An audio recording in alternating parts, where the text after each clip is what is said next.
அரசியல் நாகரிகமே என்ன என்று தெரியாமல், அரசியல் எப்படி செய்யணும் என்று தெரியாமல் இன்றைக்கு தமிழ்நாட்டில் உட்கார்ந்து சோஷியல் மீடியாவில் மட்டுமே அரசியல் செய்யக்கூடியவர்கள் தான்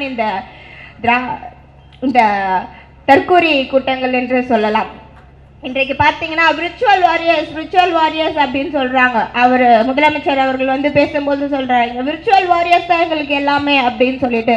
இந்த விர்ச்சுவல் வாரியர்ஸ் கிட்ட நான் கேட்குறேன், ஏன்ப்பா விர்ச்சுவல் வாரியர்ஸ்களா, உங்களுக்கு மண்டையில் எதனா இருக்குதா?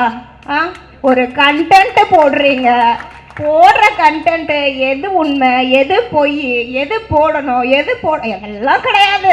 நாங்கள் விர்ச்சுவல் வாரியர்ஸ், நாங்கள் போடுவோம், என்னன்னா போடுவோம், எப்படின்னா போடுவோம். என்ன பண்ணுறீங்க அப்போது? இந்த விர்ச்சுவல் வாரியர்ஸை வச்சு தமிழகத்தில் இது ஒன்றும் திரையில் வர படம் கிடையாது. 3 hour வந்து பார்த்துட்டு கை தட்டிட்டு வெளியில் வந்துட்டு ரிவ்யூ பண்ணிட்டு படம் நல்லா இருந்தது, இவங்க நல்லா நடிச்சிருந்தாங்க, அவங்க நல்லா நடிச்சிருந்தாங்க. இது தமிழ்நாடு ஒவ்வொரு மக்களுடைய வாழ்வாதாரம், வாழ்க்கை, அதே போல் இருக்கக்கூடிய முன்னேற்றங்கள். இதில் வந்து நீங்கள் விர்ச்சுவல் வாரியர்ஸ் சோஷியல் மீடியாவில் உட்காந்து என்ன பண்ணுவீங்க? இது வரைக்கும் அவங்க வெற்றி பெற்று ஒவ்வொரு தொகுதியில் இருக்கக்கூடிய எம்எல்ஏக்கள் எத்தனை பேர் பொதுமக்களை பார்த்து அவங்க கோரிக்கைகள் என்னன்னு கேட்டிருப்பாங்க, என்ன திட்டங்கள் கொண்டு வந்திருப்பாங்க? இது வரைக்கும் அமைச்சர்கள் அவர்கள் வந்து துறை சார்ந்த ரீதியாக வந்து போய் வந்து ஆய்வு கூட்டங்கள் மேற்கொள்கிறாங்க, துறை சார்ந்து மீட்டிங் போடுறாங்க.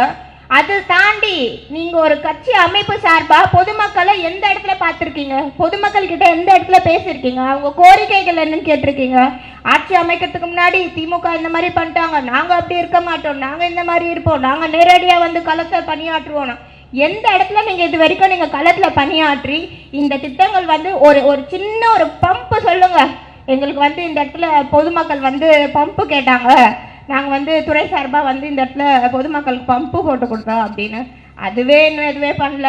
ஒவ்வொரு துறையிலையும் ஒவ்வொரு அமைச்சர்கள் இருக்கிறாங்க, அந்த அமைச்சருக்கு பதிலாக வந்து யாரோ போயிட்டு வந்து கோட்லாம் போட்டுட்டு இன்ஸ்பெக்ஷன் பண்ணுறாங்க. இது எந்த நாட்டில் நடக்கும், எந்த நடைமுறையில் நடக்கும்? இது வரைக்கும் திமுக கடந்த 5 ஆண்டு காலம் ஆட்சியில் இருந்தாங்க. இந்த 5 ஆண்டு கால ஆட்சியில் வந்து துறை சார்ந்த அமைச்சர்கள் தவிர்த்து வேற யாராவது ஆய்வுகள் மேற்கொண்டிருப்பார்களா? வேற யாராவது பிரஸ் மீட் பண்ணியிருப்பாங்களா? எந்த ஒரு பொறுப்பாக இருந்தாலும் சரி, அது பாசிட்டிவோ நெகட்டிவோ அந்த துறை சார்ந்த அமைச்சர் தானே அதை பார்த்தாங்க, அதை பற்றி பேசினாங்க. இன்றைக்கு ஒரு மருத்துவமனையில் வந்து அவங்க அணியில் இருக்காங்கன்னு கோட் போட்டுட்டு போய் பார்க்குறாங்க, அது எந்த வகையில் சரி? அதுக்கப்புறம் அதுக்கு ஒரு எக்ஸ்பிளனேஷன், அதுக்குள்ளே அந்த விர்ச்சுவல் வாரியர்ஸ்லாம் வந்துடுவாங்க உடனே சோஷியல் மீடியாவில் ஃபைட் பண்ணுறதுக்கு. இது வந்து ஒவ்வொரு தமிழ்நாட்டில் இருக்கக்கூடிய ஒவ்வொரு குடிமகனின் வாழ்க்கை, அடுத்த தலைமுறையினோட எதிர்காலம், அடுத்த தமிழ்நாடுடைய ஒவ்வொரு நபருடைய வாழ்க்கை இதில் இருக்கிறது. இதை வந்து இன்றைக்கும் ஆட்சி பொறுப்பேற்று இத்தனை நாட்கள் ஆன பிறகோ, சட்டத்தை அமைத்த பிறகோ, இன்றைக்கும் அவர்கள் பொறுப்பில்லாமல் திமுகவை குற்றச்சாட்டு சொல்லி திமுகவை வந்து குறை சொல்லியிருக்கிறார்கள். ஆனால் அவர்கள் என்ன செய்கிறார்கள் என்று இதுவரை அவர்கள் வந்து அவருடைய கவனத்துக்கே வந்து எடுத்து போகவில்லை. நேற்று மதிப்புக்குரிய ஆதவர்ஜுனா அவர்கள் வந்து பேசுகிறாங்க, நாங்கள் இதை பண்ணிடுவோம், அதை பண்ணிடுவோம், எதை வேணால் பண்ணுங்க, திமுக காரனை என்னைக்குமே உங்களால் அசைக்கவே முடியாது. என்றைக்கா இருந்தாலும் கருப்பு சிவப்பு கொடி பறக்கதான் செய்யும் தமிழ்நாட்டில். கருப்பு சிவப்பு கொடி இல்லை அப்படின்னா தமிழ்நாட்டில் தமிழருக்கோ தமிழ் இனத்திற்கோ இன்றைக்கு ஒரு முன்னிலையே இருந்திருக்காது. அதை நாங்கள் தைரியமாக மார்த்தட்டி ஒவ்வொரு இடத்துலையுமே சொல்லுவோம். அதை வந்து நீங்கள் மைக்கில் மட்டும் பேசுறதை விட்டுட்டு பொதுமக்களை வந்து உங்கள் சட்டமன்ற உறுப்பினர்கள் எல்லாம் நேரில் ஃபஸ்ட்டு பார்க்க சொல்லுங்கள், அதுக்கப்புறம் களை பண்ணி ஆற்ற சொல்லுங்கள், ஒரு 2 hour 3 hour வெயிலில் நின்று இன்ஸ்பெக்ஷன் பண்ண சொல்லுங்கள் ஃபஸ்ட்டு. அதுவே இன்னும் யாருமே பண்ணலை, எதுவுமே பண்ணலை. சும்மா திமுகவை குறை சொல்கிறது, இல்லைனா விர்ச்சுவல் வாரியர்ஸை விட்டு எல்லாரையும் அட்டாக் பண்ணுறது. ஃபஸ்ட்டு இந்த விர்ச்சுவல் வாரியர்ஸ் எல்லாம் வெளியில் இருந்து எடுத்துகிட்டு வந்து அவங்கள எல்லாரும் களை பண்ணி ஆற்ற சொல்லுங்கள். சோஷியல் மீடியானால இது எதுவுமே ஆக போகிறதில்ல.